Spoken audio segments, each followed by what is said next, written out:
Welcome to the Patriots Pulse Preview Show. I'm your host, John Saranitas, and as always, I'm joined by my partner, John Sapichetti.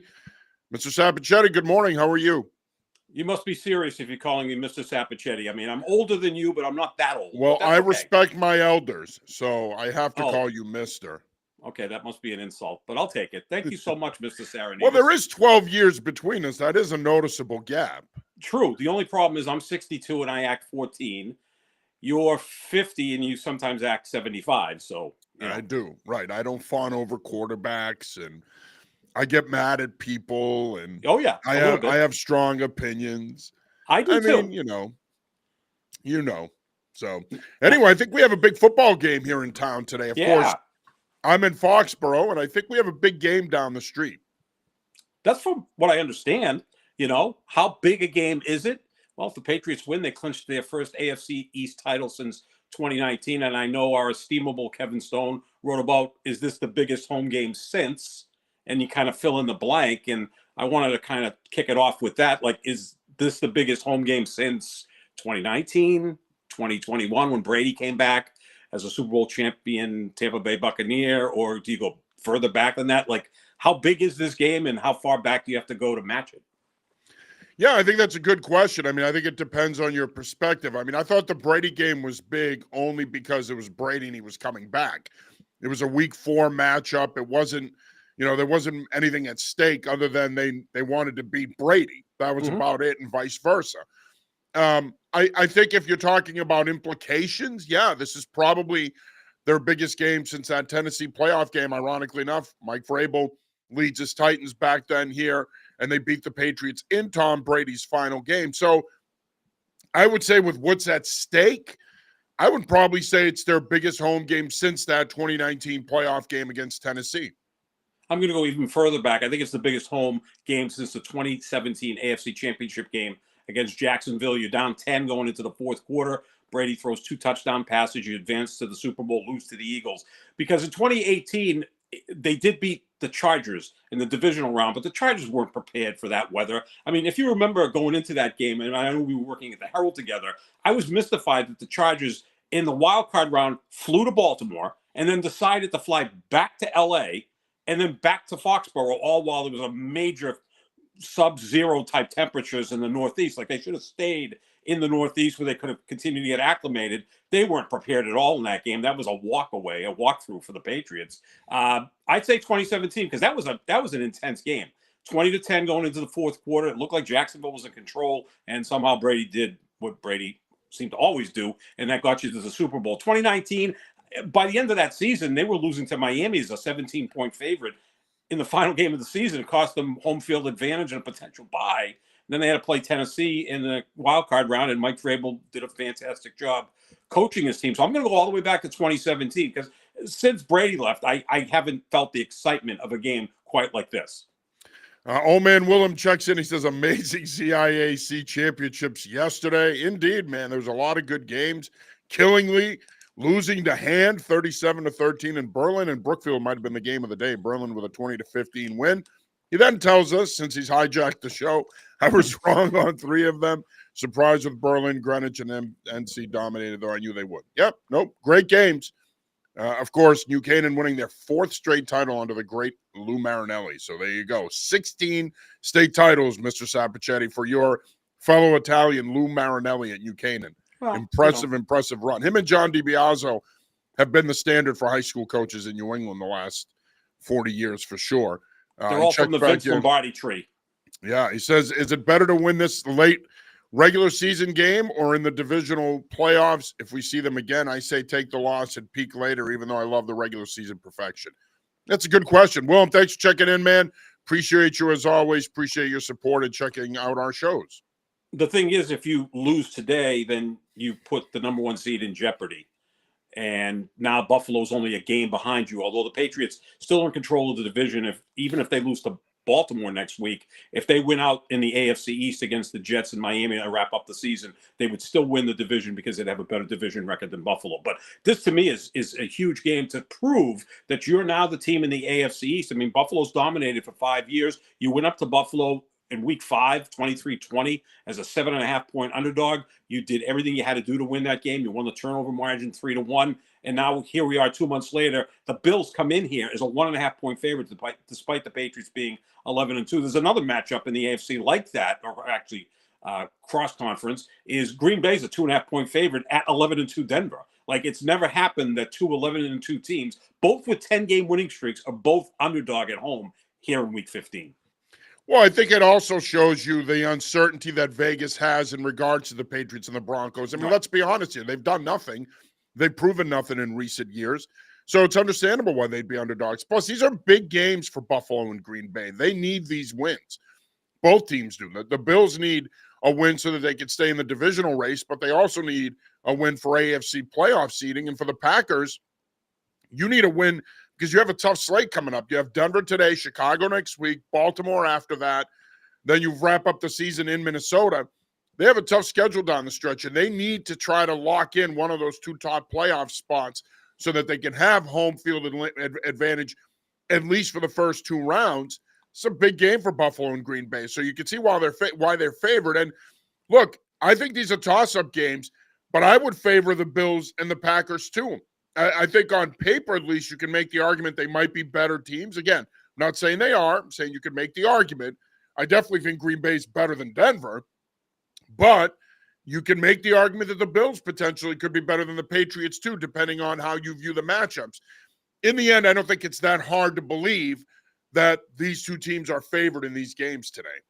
The only difference between the Patriots and Denver is the Patriots have an elite quarterback, Denver doesn't. So I think they have a better chance of holding home court today against Buffalo than Denver does against Green Bay. And Green Bay's defense has been playing at a very high level, although it kind of fell asleep in the second half last week against Chicago. But their defense can really shut down most offenses, and I think that gives them an edge over Denver in that game today. But back to the Buffalo Patriots game, this is a statement game, and I know that's a term we like to throw around, but you take care of business today, you contain Josh Allen, you win the division, hats and T-shirts, which, again, for 20 years was no big deal here, but after a 5-year absence, it is a big deal. If that can happen today, I think that's a pretty monumental win, and it sets you up nicely to be the number 1 seed, get you that bye, make sure that you're at home throughout the playoffs. And you don't have to win 2 games to get to the Super Bowl. William checks back in. Hope we win this one. I'll try to get the channel working. It's a beautiful snowy New England day. Perfect for football. It is. And it is. Even though I hate the snow and I wish it wasn't on the ground, I agree with your football sentiment there, Willem. I know you're stuck. You're probably going to be stuck watching that shitty Commanders-Giants game. Sorry for you, my friend. I'm sorry that you have to sit through there. But the silver lining is it's football. Could be worse. You could be watching an NBA game, which is total garbage. You could be watching an NHL game, which is boring. So I would take Commanders-Giants over any NBA game on the NBA schedule any time of the year and over any NHL game. So it could always be worse. So you take that over Oklahoma City, San Antonio, which put on a great show last night. Oh, 100%. Okay. And guess what? The Commanders-Giants game, I can guarantee you will get better ratings than that game did. That's a different discussion. Oh, no, it's not. It's reality. Football is a better TV sport and a better sport than basketball. Yeah, more people watch it. Yeah, absolutely. No, I'm saying because it's a better game. You have one of the worst football games of the year, and I'm comparing. And more people will watch that. Yes, because it's a more popular sport. I get it. Okay. We understand that. Well, I don't know why you would bring up 2 teams that nobody gives a damn about up here, especially. Well, it's the defending champs, and it's San Antonio that looks like it's going to contend for a title. So sometimes you have to be willing to take the loss. That was a bad point by you. I've known you for a long time. You usually make good points. Take the loss on that one. I'll take a tie. No, take the loss, Mr. Root Beer, with your burnt orange sweatshirt. Well, Willem says I agree. Longhorns. That's right. Big Steve Sarkisian fan. Yeah. Obviously, a game like this, John, is a big matchup game. And as we saw the last time when these two teams played on Sunday Night Football, the Patriots were able to make plays in key situations. I think when you look at this Buffalo team, I think coming into the season, one of the big reasons why I wasn't as much of a believer in them as a lot of other people were, I don't think they've tried, but I'm not sure they've done enough to surround Josh Allen with the requisite pieces you need to win. I'm a firm believer. I don't give a damn how great a quarterback is. If he doesn't have the talent around him, it doesn't matter how great he is. I think, in my opinion, when you look at this team, they're currently 9-4, second place in the AFC East. They have a couple bad losses this year, but there is a glaring hole with this football team at wide receiver. Outside of Dalton Kincaid and James Cook, he doesn't have much help. He has a good offensive line, but that skill group is not great. And I think when you look at the matchups in this game, that's where the Patriots could potentially have an advantage. They're going to be able to bring extra pressure. They're going to be able to spy Josh Allen and to prevent him from breaking contain. They're going to be able to do some things up front today because they're going to have the luxury of being able to play man coverage on the backside and erasing their receiving core. If I'm formulating a game plan to take on Josh Allen and the Buffalo Bills, and again, also mention James Cook, who's a top 5, top 10 running back. He's outstanding, and that's a great sidekick for Josh Allen. But if you're going to formulate a game plan, this is what I do with some of the Patriots coaches.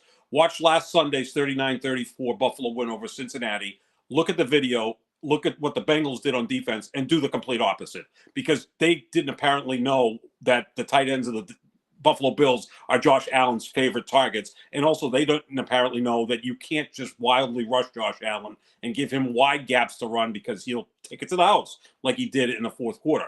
You have to, I love your term, sugar rush. You have to be very, very disciplined in rushing Josh Allen. Make him a pocket passer. He's an outstanding thrower of the football. I still think he's more comfortable running. And I'm going to bring up a basketball reference here. Your least favorite player of all time. Josh Allen's game is a little bit like LeBron James' game in his prime. When LeBron was chucking up threes, the opponents were like, keep throwing up threes. Don't drive to the basket. As a LeBron fan, I wanted him driving to the basket. Well, same thing kind of with Josh Allen. If you are forcing him to sit in the pocket, I think you can get away with some things. You can force some turnovers. He's not the most patient guy. He's not the most accurate guy with the ball. So that's what you have to do as far as containing him. Now, the other question I have for you is, because they're two best pass catchers of Dalton Kincaid and Dawson Knox, do you use Christian Gonzalez and Carlton Davis on them from time to time in certain situations? You can, especially in the red zone. I mean, look, you still have to deal with Shakir. They still have Palmer. Looks like he's going to be out for them, but you still have to deal with Shakir. They still have guys. If Keon Coleman decides he wants to show up and play on any given week, he could be a factor for them, especially at the X, especially in the red zone. I'm not sure you're going to be able to do too much of that. You may see Carlton Davis on one of those guys. Ultimately, that's predicated on formation, personnel usage, and alignment. And depending on how they try to use him, that will dictate how the Patriots line up and match up against them. So you can in certain situations, but it's not going to be something that you're going to build a game plan around ultimately. And look, football is the ultimate matchup sport. And I say it all the time. At the end of the day, what it comes down to is the Bengals safeties and nickel and dime corners may not have matched up well against Dalton Kincaid and Dawson Knox. Dawson Knox was a limited participant this week because of a personal matter, so it's undetermined whether or not he's going to play today. But I do think at the end of the day, assuming both play, Buffalo's at their best in 12 personnel.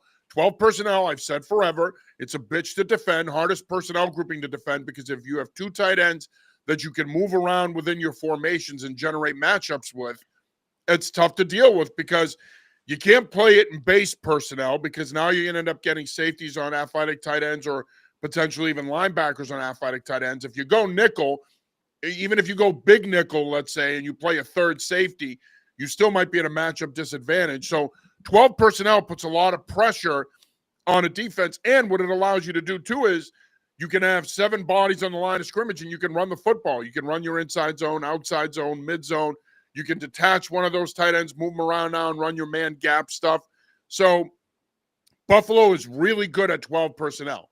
And if Knox plays today, that's going to be the personnel grouping to keep an eye on. The Patriots are going to have to match up when they're in 12, because if they don't, they're going to have problems with this team. Because here's the thing.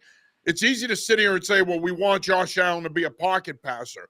No, we don't, because if he has time and he's allowed to get through his progression and work his reads, if his guys are uncovering and getting open, he's going to find them. He's an elite level passer of the football.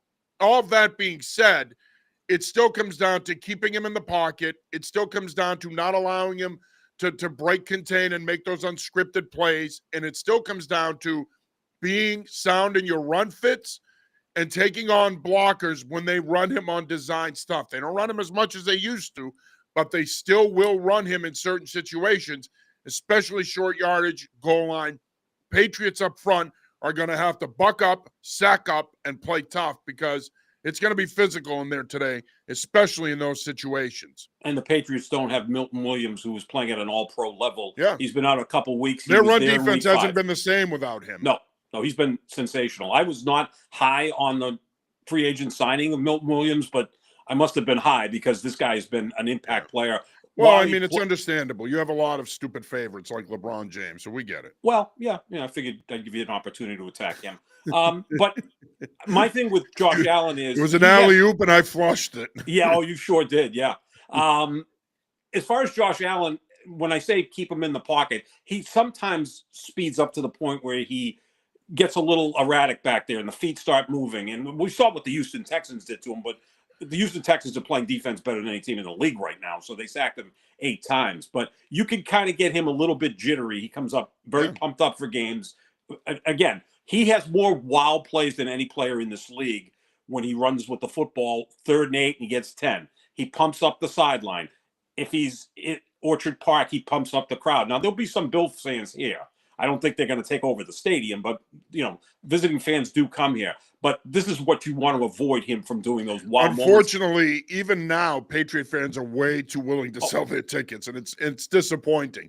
Because if you look at the crowds this season for some of the home games, that Pittsburgh game comes to mind. And then, granted, that fan base travels across the country, but they're still way too willing to sell their tickets, and it's disappointing.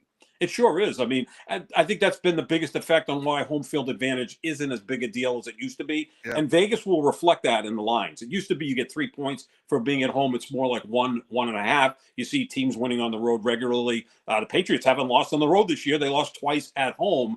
And, you could see 20,000 Bills fans in the stands, obviously lit up from pregame and making a lot of noise, and they'll be right behind Josh Allen. But one person who does play differently at home and away is Josh Allen.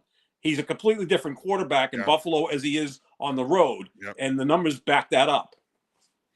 Yeah, no, and you and I talked about that earlier this week. The disparity is staggering to a degree. He is a much different player on the road, and again, look, if you're picking Buffalo today, I think you're doing it based on the idea that this is a must-win for them. They need to win this game that in order to stay in the divisional race, obviously for seeding purposes. But realistically speaking, when you look at the underlying numbers, he has not played well on the road this season. And really in his career, outside of the playoffs, where I feel like he plays better on the road, outside of that, he is not the same quarterback away from Highmark Stadium. And it is remarkable. And look, we say it all the time. And this is my knock on this current group of top quarterbacks in the league. There's still so much there to prove. You know what I mean? Like, you want to see more out of him. You want to see more out of Burrow. You want to see more out of Jackson because no one's perfect. Brady and Manning played bad games. We talked about that a couple of weeks ago. So it's not like they didn't have bad games in their careers. But I think you want to see more of that consistency from these guys. With Burrow, it's basically you want to see him stay healthy. Right. With Lamar Jackson, I mean, his regression this year has been unbelievable to me. And then you look at Allen, for as good as he is, and you can make the argument he's the best in the league, he really is inconsistent. And it drives you nuts where you look at him and you're like, all right, you're a great player, dude. This is the time of the year where you need to elevate your play and elevate the play of your teammates. And again, as I said earlier, I think part of the problem is this Buffalo team, I don't think is built to win a Super Bowl. I think that they're lacking in some key areas. And they've had some injuries, especially on defense. But again, this is a big game for Josh Allen today. And I'm not going to go as far as saying it's a legacy game, but the AFC is wide open, John. This is their year. This is their chance. If they go out and lose today, miss me with this talk that they're a Super Bowl contender. I don't want to hear it anymore. Could they get there? Could they go on a playoff run? Sure. But this is a football team to me that has a lot to prove today, specifically Josh Allen. Talk about the window being open for Josh Allen. There's in all likelihood it's never been more open. Patrick Mahomes, Joe Burrow, and Lamar Jackson probably won't make the playoffs. Yeah. Right. So you're the guy. 3 biggest hurdles. Right. So you're the guy. Now, Josh Allen's 0-4 in his career in the playoffs on the road. But I just want to go through some of these stats. This year alone, he's 6-1 at home. He's 3-3 on the road. The difference in his passer rating, and I know passer rating is a convoluted statistic, but it means something. His passer rating at home is 119. On the road, it's 82. That's a massive difference. Wow. He averages 276 yards passing at home, 196 on the road. And it's not because he's protecting big leads. He's lost 3 games on the road, so you'd think he'd have even more stats passing on the road. He doesn't. Completion percentage, 75% at home, 65% on the road.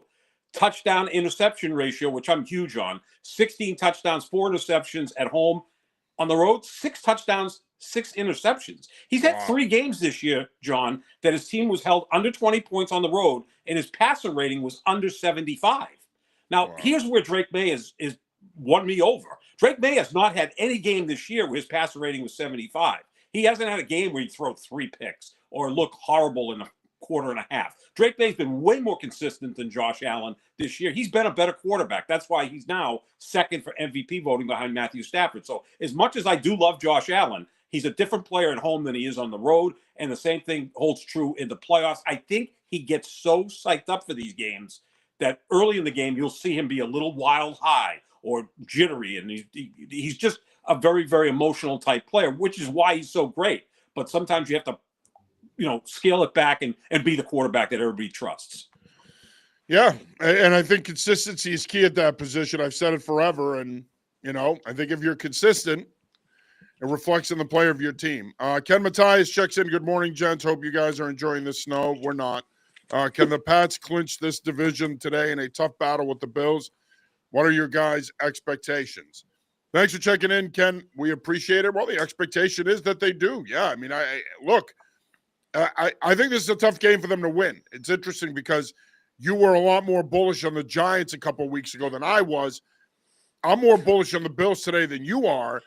And the reason I am is look, you got to show up. If you're Sean McDermott and your coaching staff, I mean, you had to impress upon your football team all week long the importance of this game, which I'm sure they did.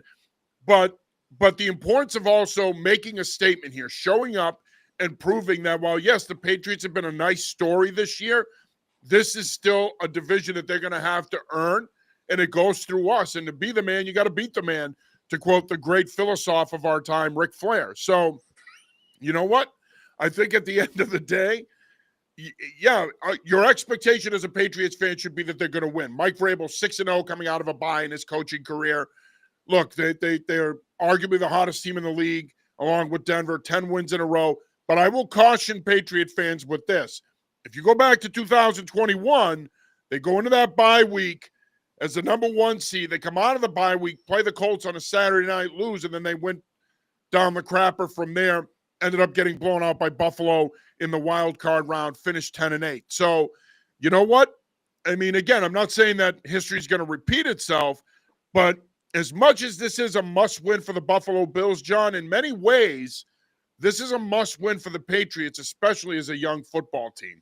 Difference between 2021 and this year is the Patriots have only lost 2 games. They went into the bye at 9-4 after that crazy win up in Buffalo where they threw 3 passes. I would say Mike Vrabel right now is a significantly better coach than Bill Belichick was then, because Belichick at that point was starting to age, was past his prime. He was still an excellent coach. I mean, God forbid you ever criticize him.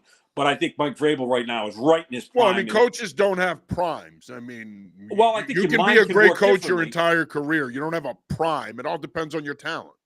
Of course, it depends on your talent, but I would trust a 50-year-old coach over a 75-year-old coach, only because the 75-year-old coach. Well, I think you lose a little steam once you age. You don't, but anyway. Well, you're only 50. I mean, where I think he lost his fastball, if you will, is in picking players. Oh, God. I don't necessarily think he forgot how to coach football. He wasn't as good at it. I mean, whatever. Football is the ultimate talent sport, John. If you've got dudes, you're going to win. It's not, as I say to you all the time, it's not requisite on shooting or passing the puck or whatever all these other sports involve. It's about players, and he did not do a good job at picking players. That's where I agree with you. That's where I would say he lost his fastball. But in any event.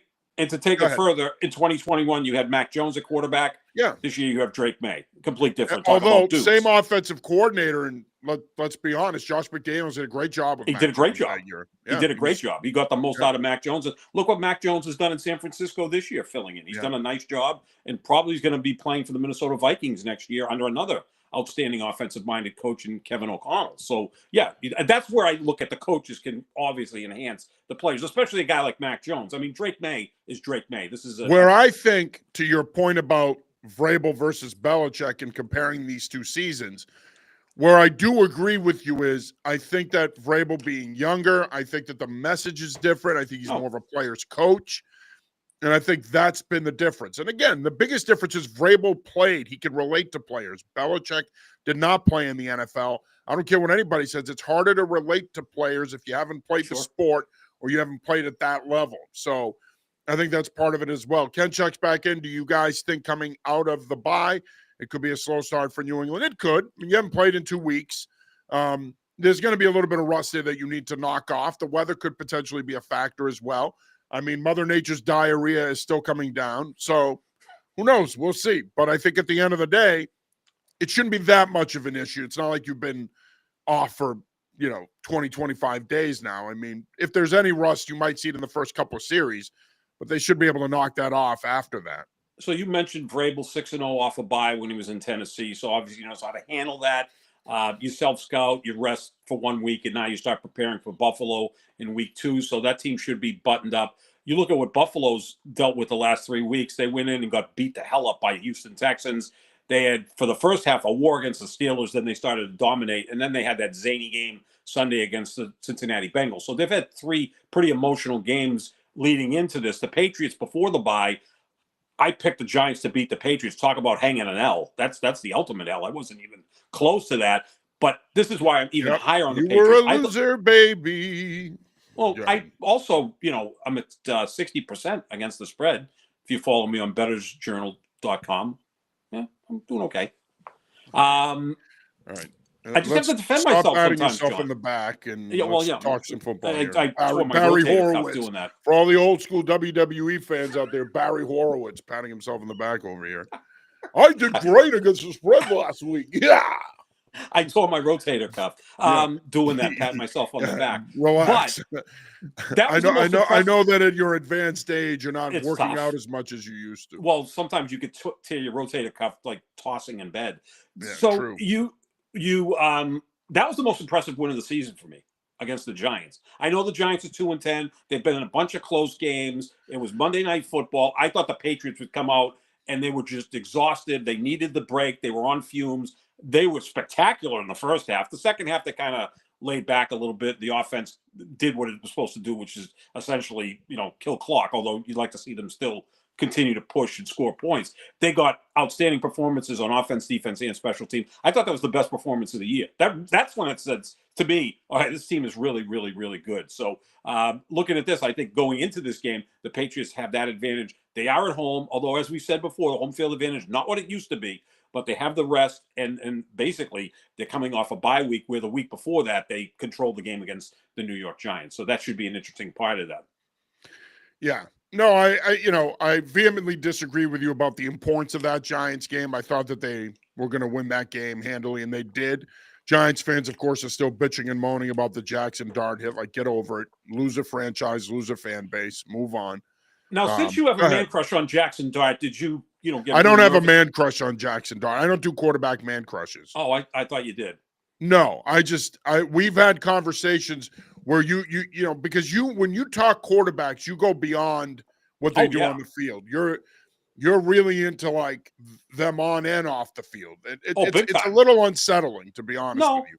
No, not really. A little unsettling. It is. It's a little unsettling. I'm in therapy. Your That's affinity okay. for them. Your affinity for them is a little. I'm in therapy. Your affinity for them is a bit much. I'm not gonna lie. Well, I'm 14 years old. What do you want me to tell you? All I said was, we talked about a quarterback handsome scale, and I would say he's probably at the top of the quarterback handsome scale. He's a good-looking dude. I've seen him. He's a good-looking dude. He is. He is. And don't tell me Joe Burrow's better looking than him. He's not. Oh, he is. Yeah. No, he's not. Absolutely. I mean, of come course on. he is. Listen, Dart will be on covers. He'll be on GQ. He'll be doing that. Well, he's thing in in New York. Yeah. Well, even Burrow if was he could have. voted. So what? He Bu- could have been in Steubenville, wherever. He'd be on covers of magazines. He's a good-looking dude. I'm not going to Burrow lie. was I mean, voted I'm not sexiest afraid to man in the admit that. NFL by People Magazine, so I'll stick He by was that. what? Voted sexiest man in the NFL by People Magazine, so I'll stick with that. Right. Whatever that means. Is it? Do people even read People Magazine anymore? See, this is what you do. You attack the source now. It's Well, so Trump of reads you. People Magazine, man. I don't Nobody know. reads People Magazine. 17-year-old girls. Every time I go to the supermarket, there's like 30 copies sitting in the magazine rack. Nobody reads that shit. That's true. Yeah, No one if reads this were- newspapers. if No this were one reads anything. If this were 1990, I'd say, oh, wow, that's quite the feat. Yeah. 2025, nobody cares about People right. Magazine. They should just hang up the close sign and call it a day. It's over. Ken checks back in. If you're going to the game, John, to cover it, safe travels. Thanks, Ken. Appreciate you looking out for me. Is this week or next week a must-win if you're potentially to drop this game?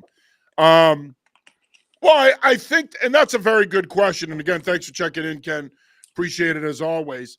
I mean, again, I know that people like to they like to place a barometer in the importance of a game. I think when you get to this time of year, I think they're all must-wins. I think the narrative could be if it's a big win over Buffalo, you clinch the division, you're closer to the number one seed. You also have to see what Denver does. And it might be a flat spot for you next week, although the game has been flexed to Sunday night. Yeah, because quite frankly, Baltimore sucks. I mean, Lamar Jackson's their defense. I mean, as bad as Jackson's been, their defense has been worse. It's horrible. I mean, Aaron Rodgers looked like Aaron Rodgers circa 2021 last week. I mean, the teams are just going up and down the field against them. So, but you do want to go in and beat Baltimore and then take care of business in the division. The Miami game now looks much more difficult because Miami's averaging like 225 yards per game on the ground the last 4 or 5 weeks. One thing I wanted to drop in here as far as on the ground, and everybody's talked this week about this matchup and how you can run against Buffalo.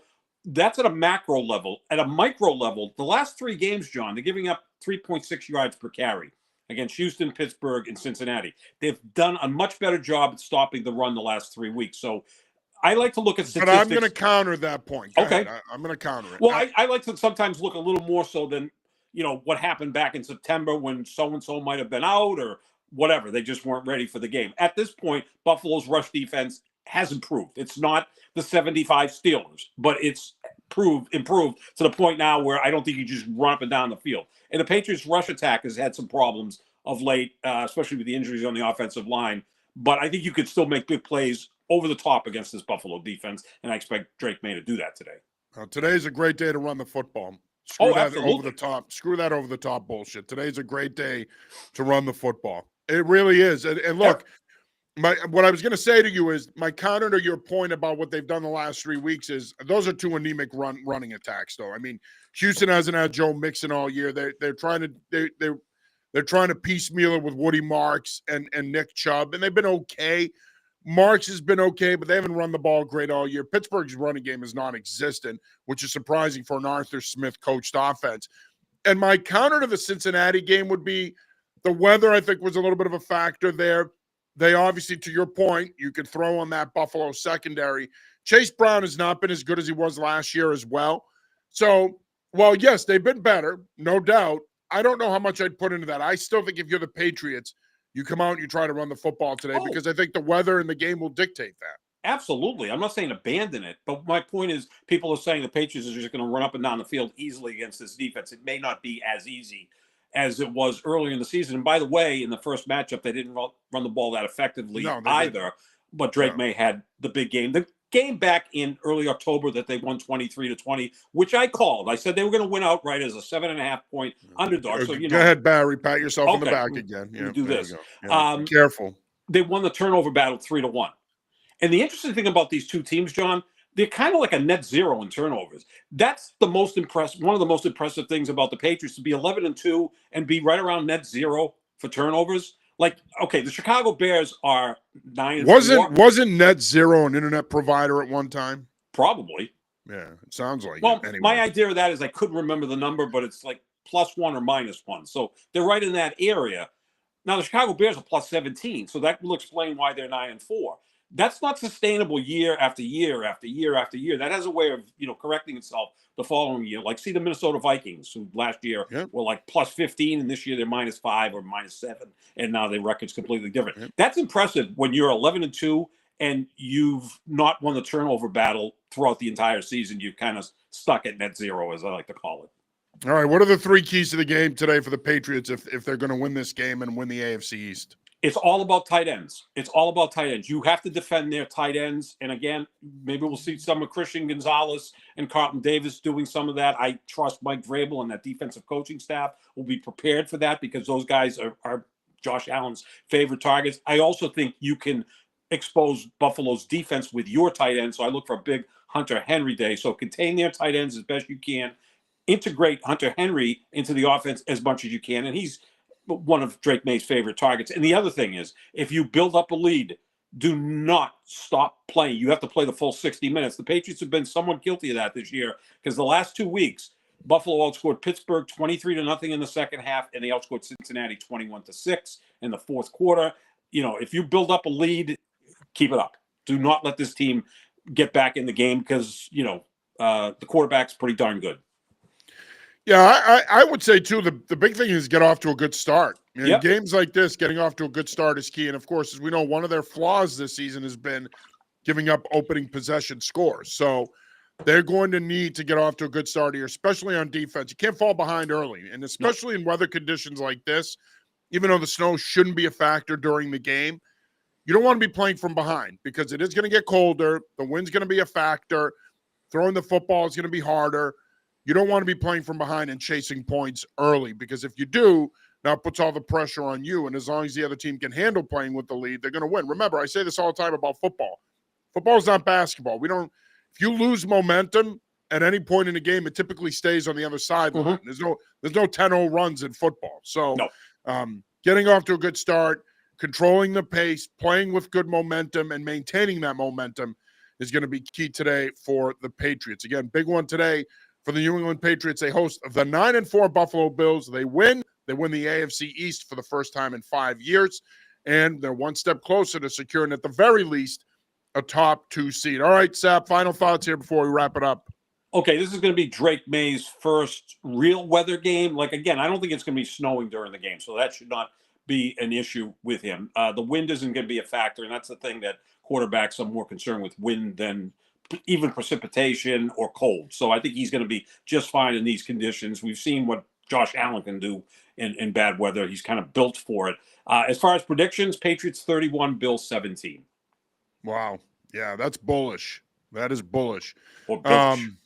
Yeah, no, that's bullish. I don't see them winning by that much. I think it's going to be a much closer game than that. I still have my reservations about this Patriots team. I know a lot of people don't. There's something that tells me that it could strike midnight for Cinderella soon. They're playing great in the AFC, and the NFL in general is wide open, but I'm leaning Buffalo here today. I really am. I'm not going to get into the whole score prediction thing. That's your deal. But I'm leaning Buffalo here today. I think they're the more desperate team. I think that they've established some momentum the last couple of weeks. I think they're going to come in here with a chip on their shoulder. They have more to play for. I hope I'm wrong. I always hope I'm wrong when I pick against the Patriots. But something tells me this Buffalo team is going to come to play today, and I'm not sure they're quite ready to relinquish their AFC crown just yet. So one more thought as far as the league. The matchups today are fantastic. This is the best card of the year so far. Just look at all the matchups. You've got Patriots, Buffalo.